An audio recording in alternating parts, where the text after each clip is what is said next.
nag-high school kami, may laki daw ako daw magtatayo. Nakatumba siya. Hindi na masyado nagmamatter. Bakit mahirap?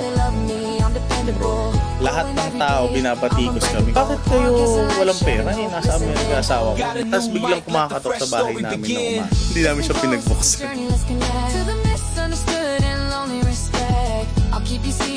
And we're back. Good evening to all our fans and viewers. And again, here we are with our guests and our co-host. Nasa program tayo ni I Am Curious and we have... Hello, I'm Gail. I'm Anna. I'm Ed. And I'm Kate. And like I said, welcome back sa podcast natin where we talk about real stories behind real businesses. Now, since napakilala na po natin ang ating guests, we have Architect Ed and Architect Kate. EK Architects ka na. Pakipalakpakan naman natin yung mga guests natin. Diyos ko naman, pambihira. So, ayun na nga guys. Meron tayong guest dito, guys, and we have been very curious to ask this guest or to basically know the story behind these people. Kung ano talaga nangyari sa kanila, basically yung naging journey nila. So, Sir Ed, gusto sana naming malaman. Narinig namin o nalikop namin ang impormasyon na noong nagsisimula ka pa lang, actually hindi ka pa nagsisimula nun eh, ikaw daw ang parating nakukutya na mahirap o dukha. This is for few people or for those people who are watching, this might be a laughing matter. Pero this is a very serious matter na talagang malalaman natin kung paano tinahak ni Architect Ed yung magsisimula sa isa ka sa mga inaasar sa araw-araw na buhay mo na isa kang mahirap na tao at ngayon meron ka ng kayang patunayan. Hindi ko naman na-expect yun. Well, may iyak ako dito. Hindi naman natin talaga na-expect ang mga pangyayari sa buhay natin, 'di ba? Hindi natin alam kung saan tayo dadali ng ating destiny. And if we find ourselves in those beautiful stars at kung nasan man tayo, all we have to do is just be thankful and continue what we are doing. So ayun nga, gusto sana naming malaman, Sir Ed, kung paano nga talaga nagsimula ang istorya ng isang Ed Pardo. Yung simula lang ng kutsana, yun, naging kaibigan ko lang naman sila Ivan. Ivan, shout out kay Ivan. Shoutout, Ivan. Pero hindi naman nila sobrang yun, pero mararamdaman mo lang yun sa kanila. Kasi nung grade school naman ako sa Mother Teresa, hindi naman school lang, private school naman siya, pero school lang din siya sa Cavite na maliit. Eh syempre nung nag-high school kami, medyo si mama, lalaki daw ako daw magtatayo ng pamilya eh. So dapat Nakatumba siya. actually, yan, yung pamilya namin yung natumba. Kasi tatayo. Ayun. Kaya parang sabi niya, hindi dapat mag-San Beda yung anak ko para maganda yung maging credentials, parang pagdating ko ng college, sasabihin ko, Beda ako nag-high school. Iba naman yung dati. So, syempre, iba culture nung San Beda sa Mother Teresa. Pero kasi, My point. di ba, yung madalas kasing estudyante ng mga San Beda ay mga rich kids. So, parang nagkaroon ako ng set of friends na upal. So, parang dahil doon, na-train ko rin yung sarili ko na makipag-asar na tumanggap ng pang-asar. Kaya, pagdating ko ng college, kahit anong pang-aasar sa akin, hindi ako napipikon basta kasi ibang level na agad yung asaran dun sa set of friends ko ng high school. Sana yun na. Baga na set na nila yung talo. Yung iba kasi college pa lang nagsisimula mag-inom may- 'di ba? Nung high school kami, puro manginginom. Tulad nga ng sinasabi pag nagkukwentuhan tayo, masyadong diverse yung set of group namin, 'di ba? Kasi parang sila kami yung mga nagkakating, a-absent para magdota, akala ng magulang namin nasa kami. Ayun. Tapos syempre, yung mga tropa ko na yon, sila yung may mga paano ba? Safety net. Ako, college umabot pa yun sa point na inaaya ako lagi nila Anton. Parang gabi-gabi ayain nila. O kaya Tuesday ng gabi. Estudyante ako eh. Estudyante din naman sila. Pero sila mga dekotse, hindi problema yung pera. Tapos parang sinasabi ko, pre, may pasok kasi ako eh. Nag-aaral akong ganyan. Sinabihan ako, ano tingin mo sa amin mediocre? Yung mga ganung bagay. Parang ako naman, kasi ako ginagapang lang ako ng kapatid ko. Hindi naman ako katulad ninyo na parang hindi nyo problema yung pera eh. Pero hindi ko na sinabi sa kanila yun. Yun na yung naging mindset ko na hindi, kaya gusto ko mag-architect ako or engineer talaga gusto ko noon, tapos architect ako dinala ni Lord. So tarantuli lang. Tapos, syempre yung tulad ngayon, di ba, empleyado life, parang hindi lang din dahil sa mga friends no ngayon, parang kumbaga sana, sila kasi yung mga mahilig mag-risk. Nagtitake sila ng risk parati. Kasi parang, what is money? Paper only sa kanila eh. Ayun, hanggang sa makagraduate ako ng college, tuloy-tuloy pa rin. Sila pa rin naman yung mga kaibigan ko. So, mas nag-focus ako nung college sa pag-youth for Christ. Kung alam niyo yun. Youth YFC. YFC. Alam ko yan. Magka-organisasyon tayo dyan. YFC ka rin ba? YFC ako. Uy, nag-YFC din ako. Wala nga lang biro. Iba ang Shoutouts. namin nung KFC. Kasali ako doon. Kentucky Fried Chicken yun eh. Kanto Fried Chicken. Hindi, ano yan. Kids for Kids for Christ. Christ. Oo. Seryoso. Yan, Youth for Christ. So, mas lamang yung pag-Youth for Christ ko kaysa sa pag-aaral. Pero, nakagraduate ako. Kasi parang naniniwala ako masyado kay Lord eh. Totoo naman. Nag-wife si President ako, Tuesday tuloy. No second year. Tuesday, ng second year college ako, pinag-president ako ng tapos mas madalas akong mag-YFC kaysa mag-aral, pero hindi ako bumabagsak. Parang magically, Itinawid ka ni Lord. pumapasa lang ako. Tapos hanggang sa, ayun, tuloy lang din, naman ako, general contractor kami ngayon. So, parang tuloy-tuloy lang yung progress ko hanggang field architect ako noon, naging supervisor, project superintendent, tapos ngayon project in charge na ako. Sa 6 years ko doon sa na-build kasi yung pandemic pa yun nung nag-start kami. Nag-start ako doon. So, stay in kami, 2 months kaming nasa loob. Ia-antigen ka or ira-rapid testing ka pag papasok ka ulit. Sobrang hassle, no? Oo, sobra. Pandemic. Pero, yun yung isa sa mga highlight ko nung pandemic kasi stay in kami para kami community sa loob ng site. Hanggang sa na-build na yung mga kaibigan ko na mga skilled workers namin. So, parang ang mga nangyari, hindi lang trabaho yung pinagsamahan namin. Hindi, nagkaroon din kami ng kwentuhan at mga Mas malalim na malalim, pagsasama. magiinuman din kami para Kasi para sa akin, ang tingin ko, hindi naman worker lang ang tingin ko sa Totoo kanila yan. eh. Totoo yan. Lahat Kaibigan. tayo. Kaibigan. Tama. Totoo yan. Pero totoo yan, guys. Kung kayo magtatrabaho kayo at kung kayo magkakaroon kayo ng sarili nyong mga kasamahan sa trabaho, no? Siguraduhin nyo, tatratuhin nyo sila ng tama. Otherwise, hindi kayo magsasucceed.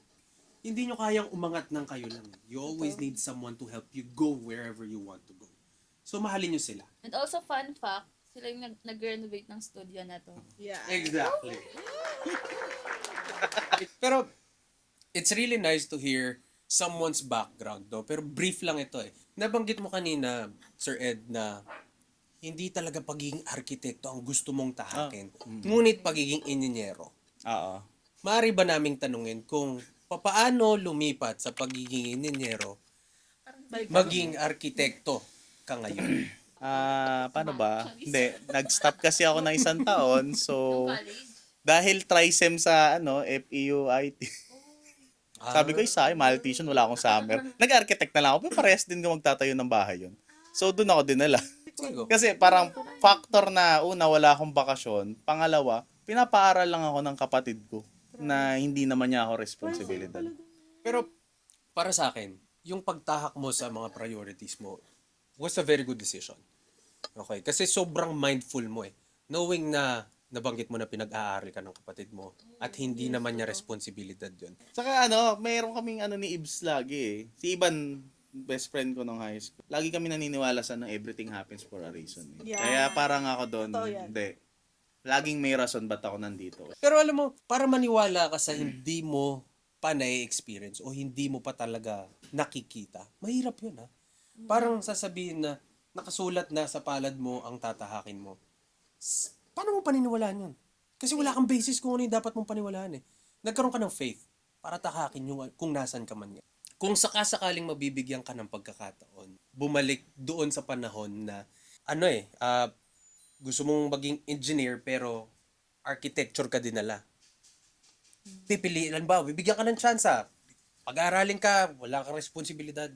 Pipiliin mo pa rin ba ang pagiging architect o babalik ka sa pagiging engineer? Una sa lahat, hindi ako nagsisisi na ito yung thankful ako kasi kung bakit nandito ako ngayon. Pero kung magbigyan ng chance, nakakatawa lang to.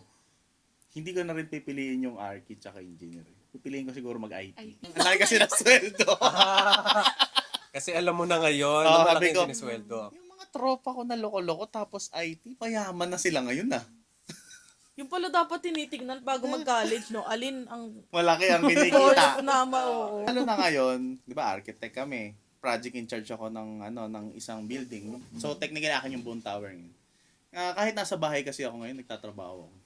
Oo. Nasa isip ko yan eh. Anything may mangyari, may bumahaman, may maaksidente, may maano, ako ang Responsibility. responsible sa ano na yan. At dapat nagre-report ako lagi kung anong solusyon, action, mga ganun bagay. Parang Pulido doktor, trabaho. no? Hmm. 24/7. Oo. Parang on call ka. Tama. Parang, Project na pa-realize sa'yo na gusto kong mag-build ng sarili kong company. Goal ko naman siya ever since, pero nasa likod lang siya ng utak ko eh. Hindi siya yung parang, bibitawan ko lahat, popokus ako sa ano ko eh, sa kalsada na to eh. Ang nangyari, pinupush na ako ni Heray na kaya mo yan bro, ganyan Okay, ganyan. oo. So, bagay sa malaking bagay sa akin si Heray na, ngayon nagpapasalamat ako sa kanya na na, pre, kung hindi mo ako pinush, hindi ko na to.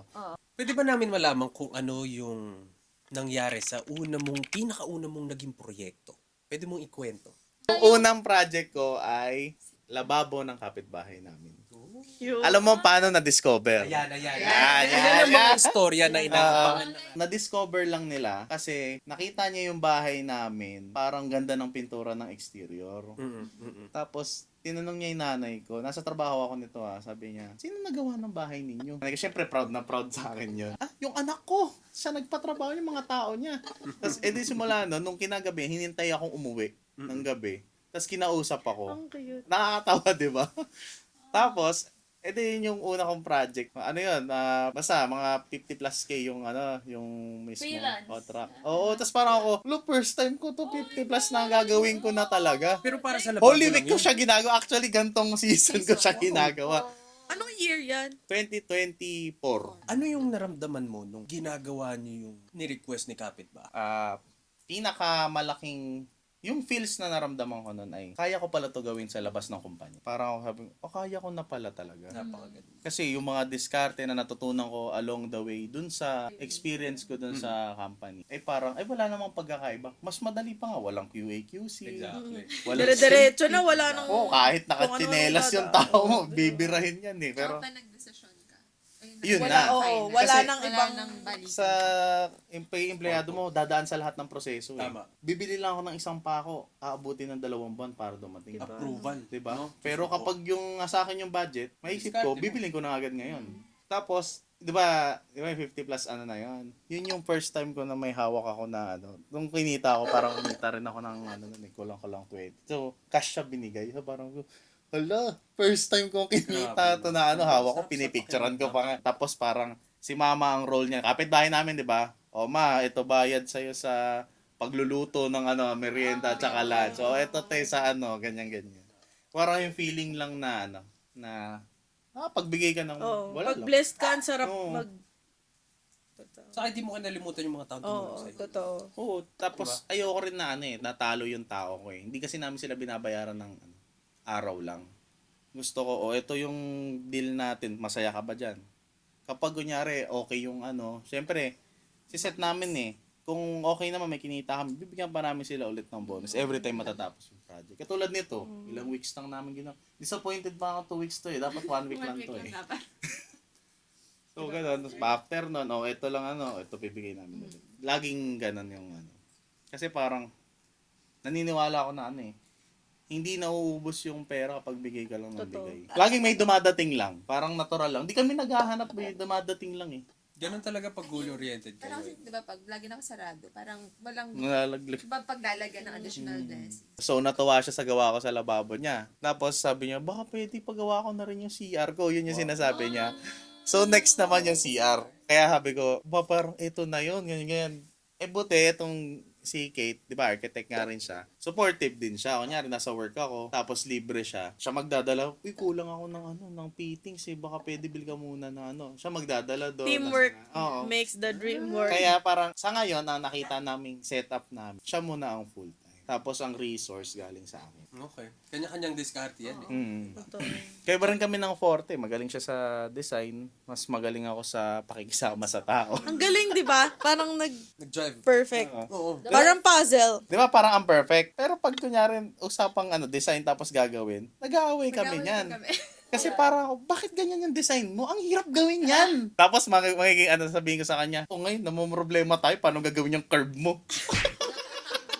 parang engineer pa rin niya ako. Tapos siya yung si architect, kaya ganun yung namin. Hindi, pero ang galing, no? Kasi yung mami mo, gusto niya makapag-aral ka sa magandang school para kasi ikaw yung lalaki, ikaw yung magtataguyod, like, ikaw yung magtatayo.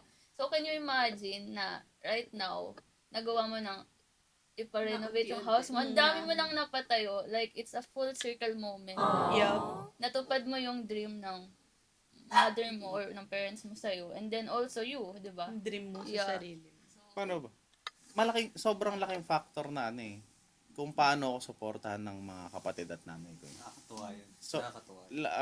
isa sa, core memory ko nung bumagsak ako sa first take ko ng board ex. Parang lang sila. Parang wala lang. Sige, take ka lang ulit. Kaya parang ako, okay lang. Wala. Hindi ka na down. Hindi. Oo, hindi masyadong sa'yo kasi Wala. Hindi yung parang, hindi ka Hindi ka kasi kasi nag-aaral. nag-review. Oo, mga ganun. hindi mo tinutukan. Wala kang maririnig. Yun yung parang ako na lang yung nagsosorry na, sorry, babawi ako ulit. No? Tapos, yun, nung second take ko, ramdam mo naman yung pag-apro. Pero hindi sila nagpa-tarp pa. Pero di ba nakakatawa? Siguro, kaya hindi ka nila sinita nung unang bumagsak ka. Kasi nakita nilang reliable ka. Nakita nila na kaya mo naman eh. Lahat naman tayo nagkakamali eh. Lahat tayo nagsimula sa baba. Diba? At kung magkamali ka, hindi yun yung magde-define sa'yo. Ang magde-define sa'yo is kung paano ka babawi. Kung paano mo iangat ulit yung sarili mo. Tsaka babalik tayo dun sa sinabi niya kanina na naniniwala siya na everything happens for a reason. Kasi for sure, after nung first time, parang mas inigihan mo, mas nag-focus ka, tsaka mas inspired ka kasi na-feel mo na ganun sila ka-supportive sa'yo ng hindi ka nakapasa, what more kapag ka pumasa ka. So, is it okay to ask? Kasi na-mention mo lang, di ba, your mother, sibling. So, where was So, yun na nga.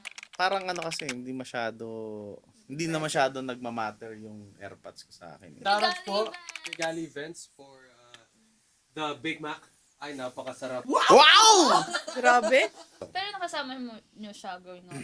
5 years old ako, nag-Amerika siya. Tapos kahit nasa Amerika kasi siya, bakit nahirap yung yung role ko. Hindi ako umabot ako sa point na ang pinagpe-pray ko, sana makabili na ako ng honey bukas. Alam mo yung honey, yung chocolate? Kasi umabot kami din sa point nila mama na uwishi yung ulam namin. Kasi parang hinihintay namin nung nagpadala na kaya si Papa. Parang ganun yung Tapos biglang, hindi ka kasi sure kung magpapadala ba siya this month or next month eh. Kaya parang ang nangyayari, nanay ko, umuutang sa ako kaninong kapitbahay namin. Nasaan siya ngayon po? Ano siya? Yung AirPods ko, nalaman niyang graduate na yung dalawang ate ko. Kaka-graduate ko pa lang ng high school. Nung nalaman niyang gumraduate, tapos call center na daw yung isa kong ate. Tumawag sa amin, nasa eroplano na pauwi na siya. Pero hindi siya naging consistent magpadala sa amin na. So, parang wini-win back mo. Hindi Hindi, wini-win parang ba? my job here is done. Oo. Kasi Parang yung kapatid mo BO yung na siya. magpaparal sa'yo. Tapos ganun parang na ganun. lahat ng tao binabatikos kami, kala mo sikat no?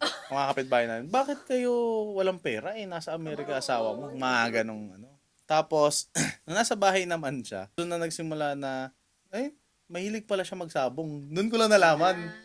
Hinihingan niya ng pera yung mga ate ko. Mag-a-apply daw. Mag-a-apply. Tapos sasabihin, sarado daw yung DPWH. Sana magsasara ng weekdays yung DPWH? Hindi, naka-lunch break. Sakto lang lunch Then, break. may confidential kasi. Confidential meeting. Closed door meeting. Tapos, parang sinasabi nila mama, paano mag-aaral si EJ ngayon ng college? Kasi may utang pa kaming 80,000 sa San Beda. Kinausap lang nila yung pare para pumayag eh. So, nakagraduate ako pero hindi ko makuha yung 4137. galing, memorize ko pa rin. Galing. So, ngayon na-stop ako isang taon. Tapos, nung stop ko ng isang taon na yan, parang lagi nag-aaway sila si mama at papa. Tapos, hilig niya maglayas. Tapos, may one time, isang buwan siyang hindi umuwi. nasa Singapore na yung ate ko, mapapaaral niya na ako. Oo, may nag-aaral na pala ako nun. Parang taon pala siya nawala. Tapos biglang kumakatok sa bahay namin ng umaga. May pasok ako nun Hindi kami bumangon ng nanay ko. Hindi namin siya pinagbuksan. Kasi parang shit, miserable na naman yung buhay natin dito. So parang ako, wala kasi kami pinagsamahan eh. So parang paano ba? Okay lang ako eh. Hindi ako na-hurt. Parang bad trip ako. Parang tingin ko sa kanya. Hindi pa si porket tatay mo eh. Parang mas masaya normal na ako. tao lang yung tingin ko sa kanya. Pero syempre, yun. So, yun na nga, na after that, hindi na siya nakabumalik ng house. After nun, nagtira na siya sa mga kapatid niya. So, kasi 'di ba binabash na kami ng mga kamag-anak niya. Kasi bakit ganun? 'Di ba? Tapos nung nakasama na nila sa bahay, Naintindihan na nila. na-realize na nila. After nun, isang beses, tumawag bigla sa akin yung tita ko. Nasa hospital daw yung tatay ko. When was this? Tapos sabi ko, 2013, 2014, 2014. Lapas na. College na ako nun. Tapos, dead on arrival na pala Sinong siya. tumawag? Tita ko, asawa ng Tatay. kapatid ni Papa. Saan siya galing nun? Tapos, Saan siya? kasi Nasaan parang siya? tumira na siya sa sa Kapatid girl niya. niya eh. Ano nangyari sa kanya po? Para siyang inatake siya sa bus. Alam mo yung minibus sa Bacoor? Yung Sa public. tapos parang dead Wala on siyang arrival kasama. siya sa St. Dominic. Meron kaming pagkakataon na lalakad ako, papasok ako nagkasalubong kami. Parang wala lang. Tapos yung classic sa burol ng airpods ko, dumating din yung mga high school friends niya. Oo, yung mga colleagues. Saka yung mga katrabaho. Tapos ang sinasabi ng mga katrabaho, lagi daw nangungutang sa kanila para daw sa pampaaral ko. Na hindi naman nangyayari. Yes. Parang kayo pa yung Kaya parang ang tingin ng mga tao, grabe nga yan sa mga pamilya niya, tapos hindi siya parang pinabayaan, parang pinabayaan. kaya parang sige, yamon na malalaman din nila Lord yan. Everything happens for a reason. Pero ang strong mo, no? I mean, yung sa pinagdaanan mo, simula childhood mo. Kasi hindi yun joke. The support system. Oo, Thank you, support Mom. system Thank talaga. you, Galing ni siblings. mother. Gusto ko malaman kung ano yung isa sa mga naging projects mo, kung paano ka na-refer or paano naging word of mouth si Architect Ed.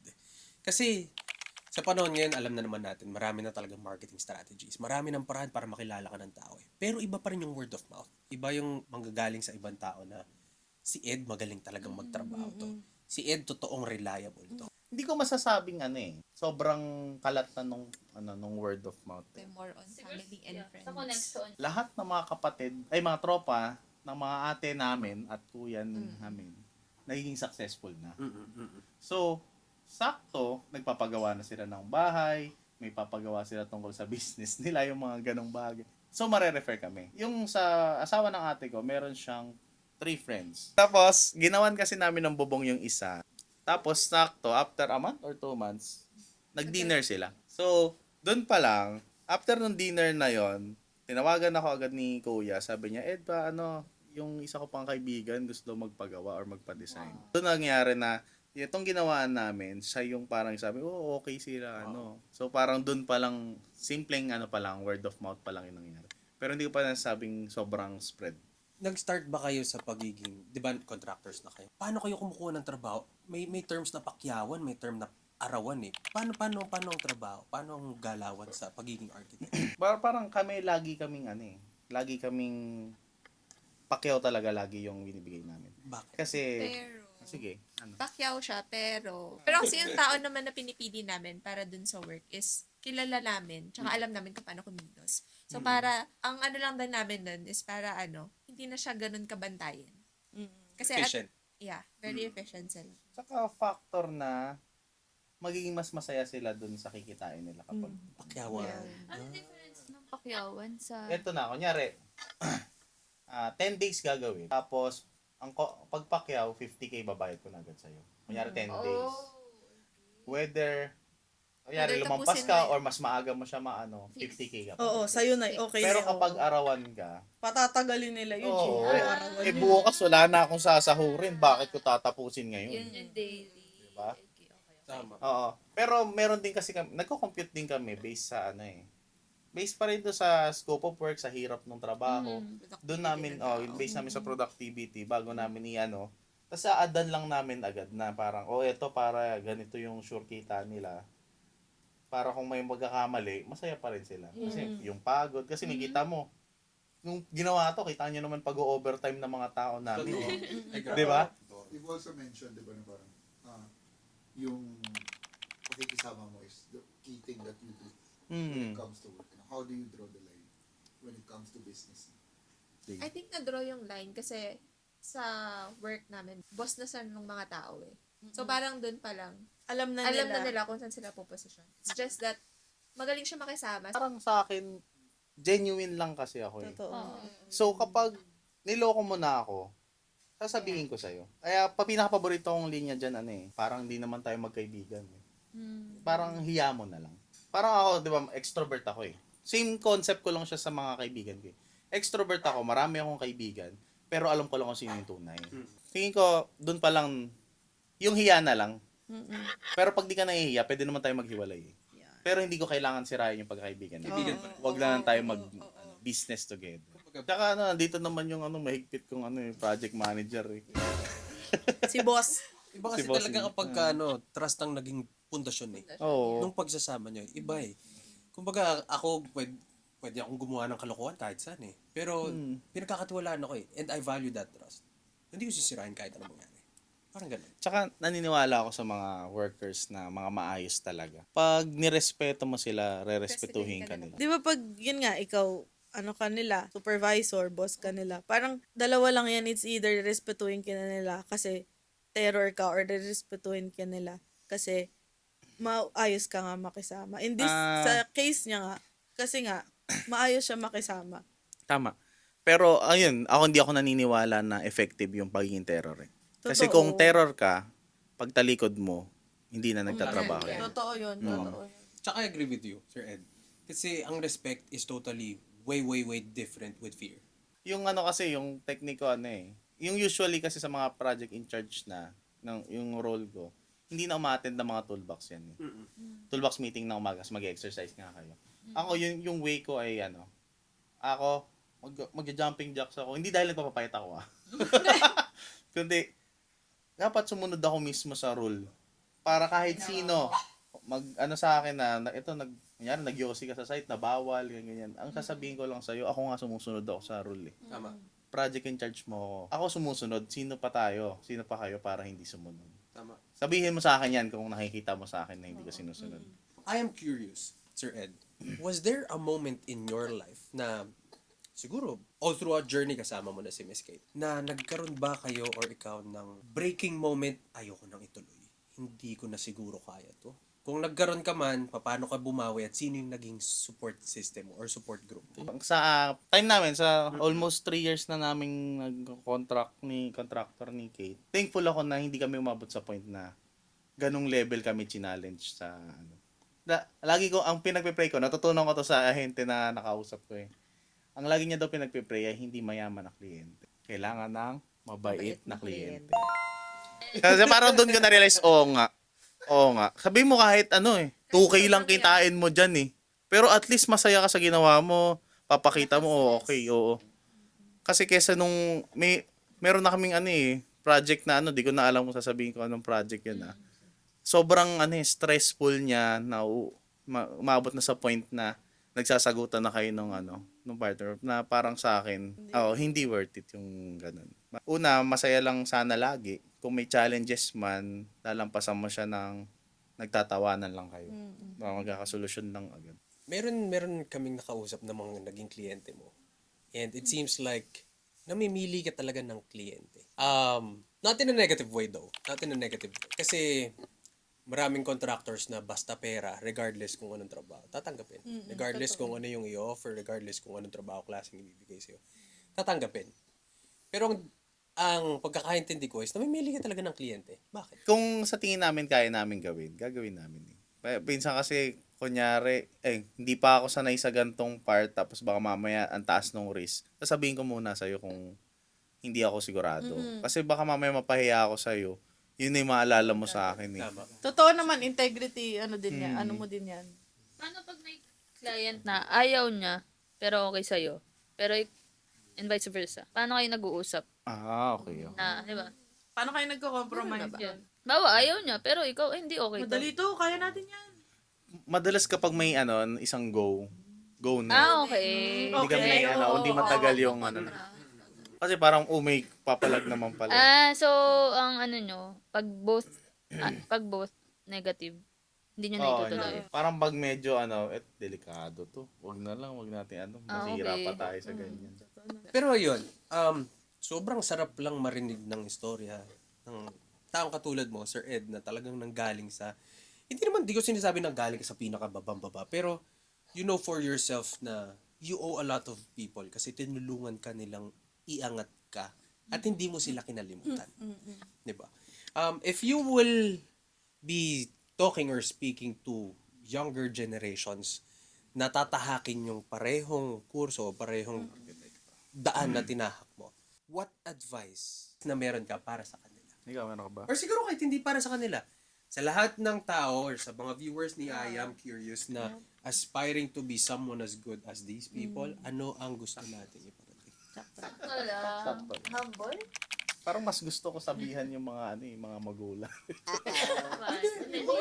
Para sa akin, sa mga magulang ngayon, na mga bata pa yung hayaan nyo silang mag-explore. Hayaan nyo silang magkamali, tas tsaka nyo na lang sabihin nyo. At the end of the day, kahit gaano ka kahigpit o gaano ka kaluwag magpalaki ng anak, nasa tao pa rin eh. Or mas malaking factor yung pagiging role model mo eh. Minsan kunyari, masyadong in love sa ganyan, tapos supportahan mo pa rin, tapos pag mali, edi andito pa rin naman kami. Mga ganong bagay.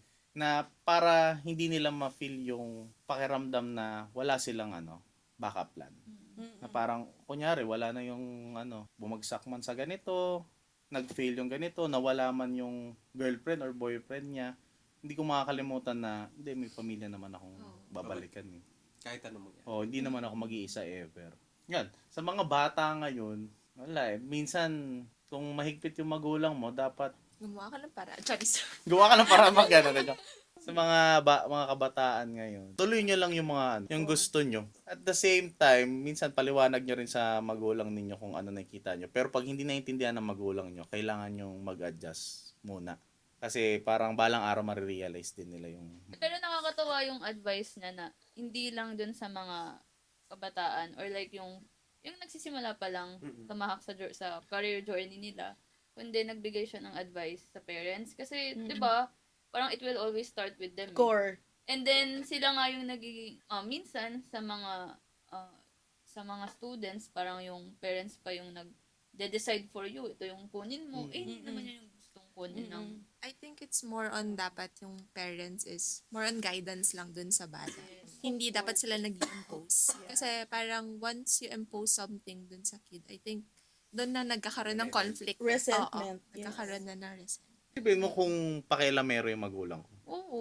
Bakit mag-architect ka dapat civil engineer ka? Diba? Mga Lalaki ganun ka ba? kasi. Hinayaan niya ako yung mag-decide eh. Saka hindi ka nakarinig. Yun parang sa hindi ka nakarinig ng...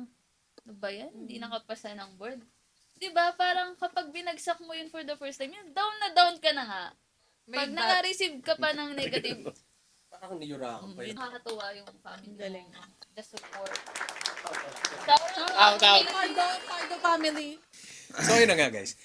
It's really good to have someone na may ganitong klaseng background at ganitong klaseng mindset up until now umaandar pa rin. Or ibig sabihin hanggang ngayon progressive pa rin siya.